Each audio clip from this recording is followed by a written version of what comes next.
Hey, good morning, everybody. Welcome to class today. I'm going to do a class today on Thanksgiving and the importance of Thanksgiving. And in a way, being thankful, but why Thanksgiving's important. And then, we'll see how it goes. I might have a homework assignment. I'm not sure yet, but we'll see. But here I am in my house. Thankful for that I have a house with a roof over my head. But let's get started. Why is Thanksgiving important? So I found an article that I thought there's lots of different articles on Thanksgiving, why we give thanks, and many things like that. If you do hear some pitter patter of feet, it's just we're dog sitting, so you might hear Ani's feet as well as her best friend in the whole world, Fran, or Francesca, but I call her Fran.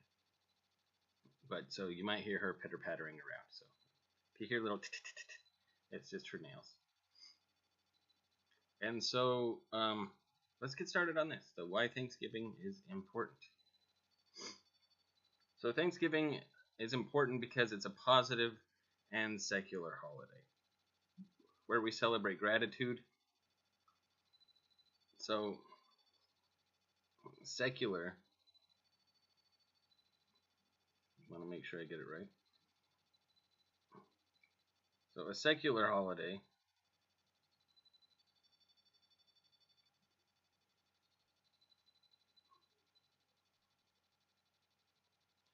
so it's denoting attitudes, activities, or other things that have no religious or spiritual basis, which is something that's nice about Thanksgiving. It's not really about.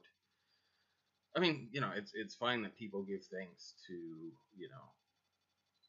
if people believe in a certain religion, a certain faith, credo, whatever it is.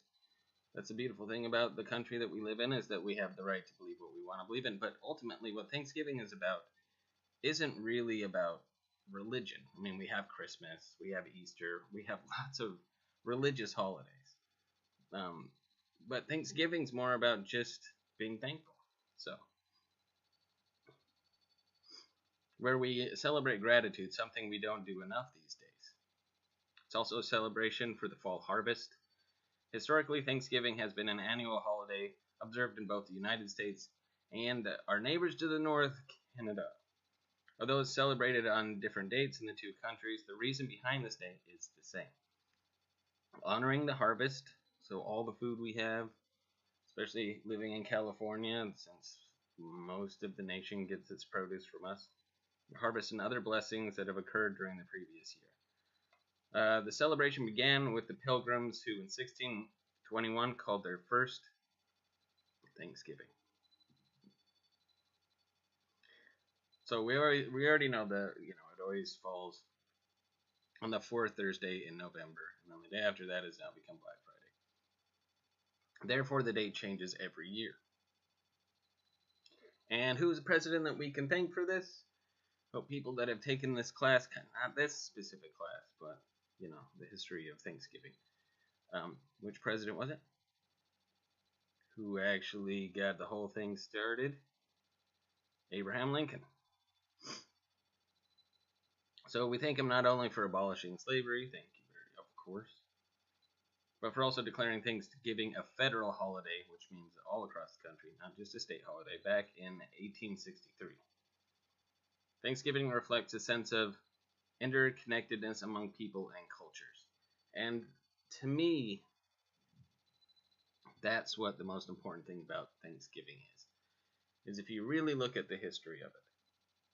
It's about bringing people together of all faiths, all walks of life, everyone, to sit down and enjoy some food. And enjoy life for a bit.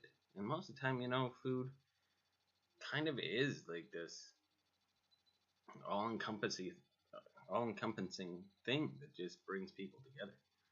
You taste a dish from someone who brought something from a country that you don't know anything about, and then you're like, this is the best thing I've ever had. Or the worst thing you've ever had, but then you try to just not spit it into your napkin immediately. And try not to make the face. But still, I've tasted things that I'm like, this is the greatest thing I've ever had. And the variations that we could have on this. But it's bringing people together of all walks of life. It doesn't matter. We should be thankful that we live, and I'll get into this more later. We should be thankful that we live in a place, especially here in California, in the Bay Area, where we get to experience culture everywhere. And so, and it goes on to say, in these trying times, I think we need this day more than ever. It's a holiday that's perfect for gathering with loved ones and expressing gratitude for our blessings. For me, Thanksgiving, the person writing the article, is a reminder to appreciate all that's joyful in life, which includes my beloved family, friends, and colleagues, as well as my lifestyle and good health. And even if you don't have it, maybe you should be thankful. Thankful that you're here. I love this holiday because it focuses on all things positive, free of materialistic motivations, such as what says mindless gift giving. I don't agree with them on that part. I don't think if you give a mindful gift, it's a great gift. Even though Thanksgiving is celebrated on one particular date, this person's made it their mission over the years to celebrate, to make the month of November a gratitude celebration for the entire 30 days. So, and that's a wonderful thing, to take a whole month and say, this is, I'm going to be grateful for an entire month. Really, I mean, it used to be that, for me, it started with Halloween, and then we're thankful all the way up until New Year's, and then we're supposed to really kick off the new year with our New Year's resolutions and be thankful that whole time. So I would say go way even further.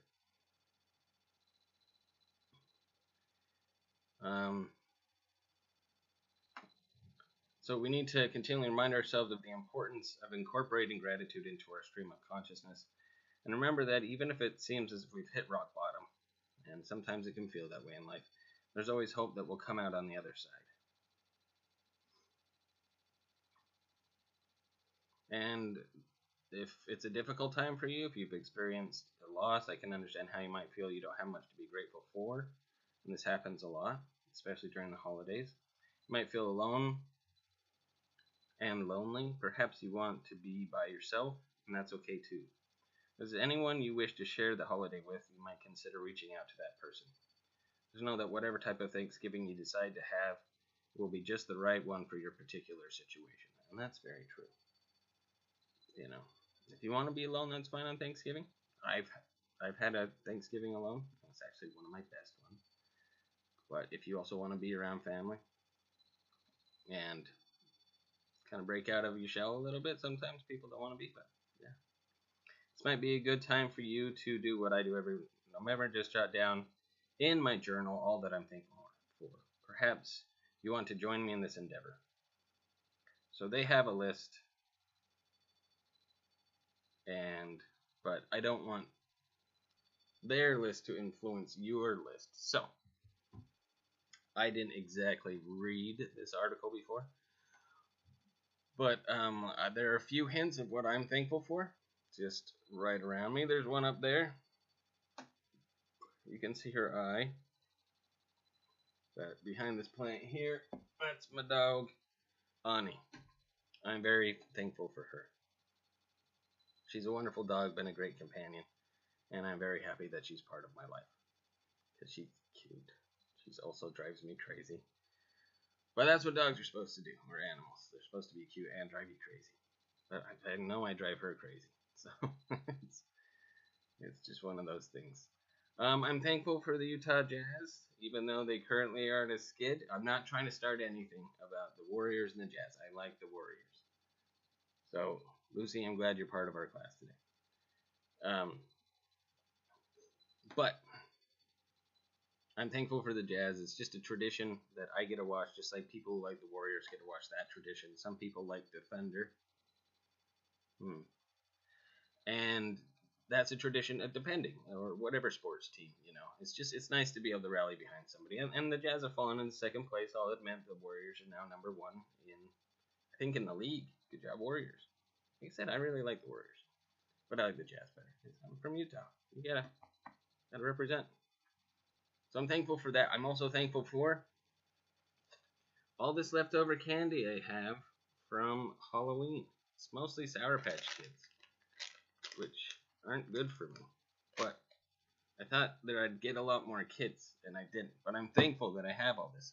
What to do with it? It's a question. Do I throw it away? Do I give it away? Do I eat it all? Or share it with Melanie, of course, who I'm also very thankful for, my wonderful, wonderful partner in this life. What do I do with this candy? But I'm thankful for it, nonetheless. Another thing, I'm thankful for this. It's a book by Mark Twain, The Adventures of Tom Sawyer. I really like The Adventures of Huckleberry Finn better. But what this represents more is I'm thankful for literature, that we live in a world that not only can we read, but we have access to powerful minds that help us think even more. And kind of make sense of things that maybe we never thought that a phrase or an experience that somebody else had could actually make a bigger difference than we understood. Make it make sense to us, or help it make sense to us. So really, this is just a shout out to all literary figures, and and it doesn't matter even if you can read. A lot of people I know that don't read that well, they get books on tape and they listen to it. But no matter what, there's a way to have these books become a part of your life, and I'm always grateful for that. I wasn't when I was a kid. I didn't like reading that much. As I got older, I really started to appreciate what it means to read and have this. I'm also thankful for this. It's kind of embarrassing. Dust it off a little bit, but I'm thankful. Whoop, whoop. That's me as a kid with Animal, my favorite toy. I don't know why I'm flexing, but I'm thankful. I was a kid. We didn't have a ton of money. Still don't, and that's fine. But I had a very good family that brought me up in a very nice way, so that of course brings you back to family and friends. And I'm lucky. I was a happy kid. I was lucky to be a happy kid. And so I have to say thanks to my family all the time. As much as sometimes we argue and don't get along, everybody does with their families. And then, of course, when it comes to the interconnectivity of everything, I was going to bring out the calendar to show the picture of all of us when we had the luncheon at Golden Corral. And we got a picture of everybody. I'm thankful for you all very much. And I hope that you're thankful for each other and what we have here, because it's a wonderful place to be. And again, the interconnectivity of different cultures and people and where they come from and experiences from all over the Bay Area. Not even all over the Bay Area, but even within our just general vicinity. We have so many different people that come from so many different walks of life, have different experiences. It's fantastic. So I'm thankful for you. I'm thankful for so much. So if there was a homework assignment, it would be more just to tell people that you're thankful for them, that you're thinking about them, that you care about them. And be grateful and tell your parents, your family, whoever you're with, that I'm really grateful for you. I'm happy that we get to spend this time together. And really it'll open you up. Because we're very lucky that we have food on the table. We're very lucky that we have extra candy. We're lucky that we have the things that we have all the little things that we have. But, I miss this more than probably anything else. I didn't have, we had a TV. That was a terrible TV. I think it was a black and white TV. But I had Animal. I had the outside. I had trees. We have a lot. It's just all the way you look at it. So, I'm thankful for all of you. I'm thankful that you're all in my class today. And I'm thankful for those doglies over there. Yeah, hi, Fran. So, I'll talk to you all later. Hope you have a wonderful rest of your day. Thank you.